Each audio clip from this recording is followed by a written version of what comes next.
So XDefiant is finally here, guys, and although there have been a few server issues on launch day, it is very exciting to finally be able to play this game after what feels like a freaking eternity that we've all been waiting for it. Now today, we're going to be taking a look through all of the settings. I'm going to be breaking down all the settings you guys should be changing. Now keep in mind, this is mostly for controller players. Most of these will translate to PC as well, but there are a few that are obviously linked to controller. And so if you're on PC, just keep that in mind that not all of these will be relevant to you, but for the most part, a lot of these settings are still relevant regardless whether you're controller or keyboard and mouse. But without wasting any time, let's jump right into the settings. And starting off, we're going to go through the field of view. Now the field of view actually starts off at 100, and that is pretty decent. It's not something you need to change, but in my opinion, it is absolutely worth upping that field of view to 120. I'm sure everyone knows what the field of view does, but for those who don't, this essentially just means that the higher your field of view is, the more you can see on screen. And obviously that is very crucial when it comes to pretty much just taking in as much information as possible. I'll show you guys an example here of what the game looks like with the field of view on 100 versus 120. And as you can see, you can just simply see more on the sides of your screens. And keep in mind, if someone is right on the edge of your screen when you've got 120 field of view, if you had it back at 100, you wouldn't even be able to see them, whereas they may be looking directly at you. So turn that field of view up. It is definitely worth doing. And with that, there is also the ADS field of view setting. That should already be set to consistent, but if not, just change that to consistent. Now for the rest of these are all pretty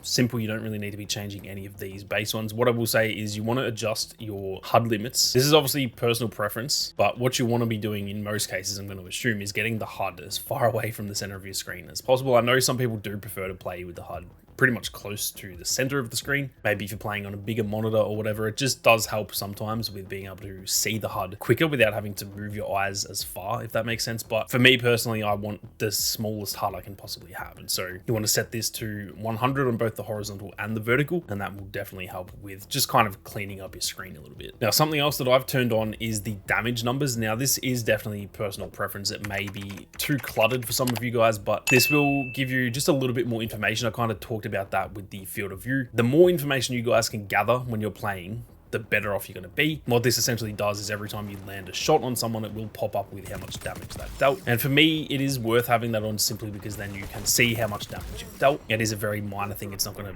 completely change the game. But for me, any information I can get, I'm always happy to take as much as I can, because at least for me, that does really help with my gameplay. Now, I also turn my ping display on. This will, as you can see up in the top left of the screen, just display your ping in your region at all times. This is kind of just handy for if you feel like you're lagging, you can just quickly check the ping without having to check the scoreboard. Again, it doesn't really help your gameplay or anything like that. It's more just a reference point that if you feel a little bit off, if you feel like you're missing shots or your hit registration is not good, for example, it is handy to just have that ping up in the top left. Lastly, for the gameplay and UI tab, we've got the team composition overlay. Now, what I'll say is in regular modes, like the casual modes, I would probably have this turned off. It is automatically set to be off. But if you are going to be playing a lot of ranked, I would actually say this could be worth turning on. What this does is it kind of just pops up all of your teammates' information as well as the enemy team information on your screen while you're playing. And obviously that can look very cluttered. That's why I personally have it turned off. But like I said, in ranked, that could be really handy to just,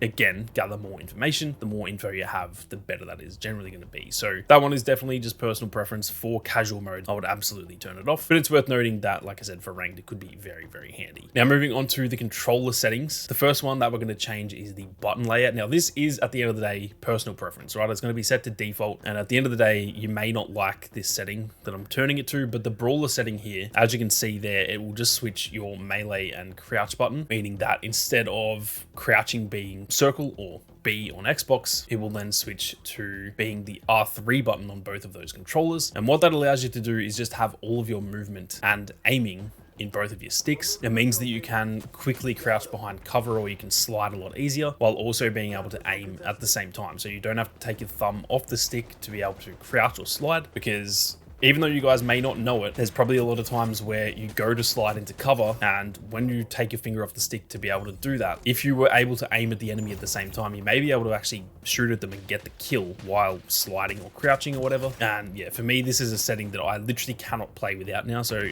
absolutely give this a try, guys. This is one of the best settings you can change. It may feel very, very odd. Trust me, guys, just stick with it. I reckon after 2 to 3 days, at the absolute most, it'll be about a week, you will be completely completely used to it. You will definitely like die and just get frustrated by this in the first few games that you do it. But trust me, once you get used to this, you will never ever turn this setting off. It is, in my opinion, the most crucial setting you can change in any shooter that you play. Now, this one is again a little bit subjective. The aim response curve type, it will be set to standard, and these are all fairly similar. It doesn't really change that much. But the reverse S curve setting here, this is actually a little bit more based on how the sensitivity feels in a game like Call of Duty. So this will just kind of help your aim response and the way that your aim moves when you press the stick, or move the stick, I should say. It just changes the way that that feels very, very slightly. And as you can see in this one, it says good for players who prioritize mobility. So again, this is subjective. This one suits me very well because I'm one of those players that just sends it and runs around corners like an idiot. But maybe if that isn't for you guys, then yeah, one of these other settings is definitely still worth trying out and just seeing which one works best for you. So give them all a try, but at least for me, that is the one that feels the most comfortable. Now, the sensitivity kind of goes without saying. That is completely personal preference. I think it starts on 25. What I would say in a game like this, it is worth turning it up just a little bit, in my opinion. Now, I know a lot of people that play on like 100 sensitivity, and back in the day, in the old Call of Duties, I used to play on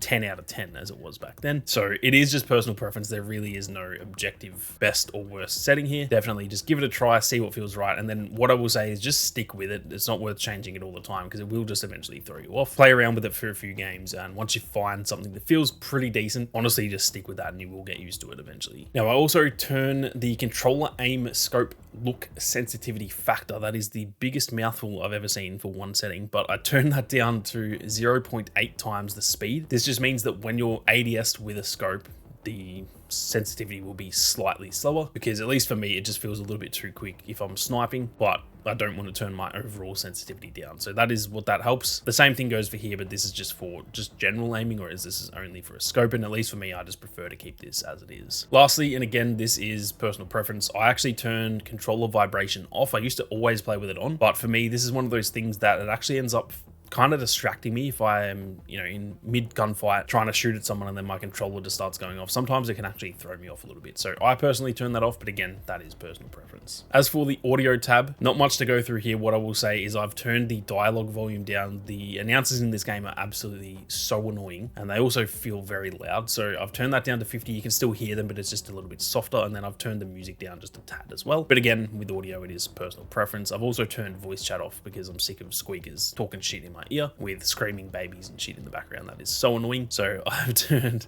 the voice chat off. Now, for language and accessibility, one thing that is worth looking at, I don't know whether this is something you guys will want or not, but you can turn the flashbang effect to be bright or dark. So instead of it being a white flashbang, it'll essentially just turn your screen dark. This might be good if you guys play at night a lot and you just hate when you get flashbanged and your entire fucking existence goes white. Maybe it is worth turning this to dark. For me, I don't mind it being bright, but yeah, definitely worth just noting that anyway. And then the last setting that I've got here is to do with the matchmaking and account settings. And it is just worth noting, I think these are both worth just being turned on. But if you feel as though you want to play with people on different inputs, for example, if you're on controller and you want to play with people who are keyboard and mouse, you can turn this off, and it will just mean that you can be pulled with pretty much everyone. So crossplay on and this turned off will mean you can essentially match up with any single player in the entire world, or at least in your region anyway, obviously. Whereas having this turned on will mean if you're on controller, you can only play against players on controller. So that one is just personal preference. I just thought I would mention that because some of you guys may not know that that is actually there. But anyway, guys, that is it for my settings guide for XDefiant. If there's anything you disagree with or you just feel like I've missed, be sure to leave a comment down below.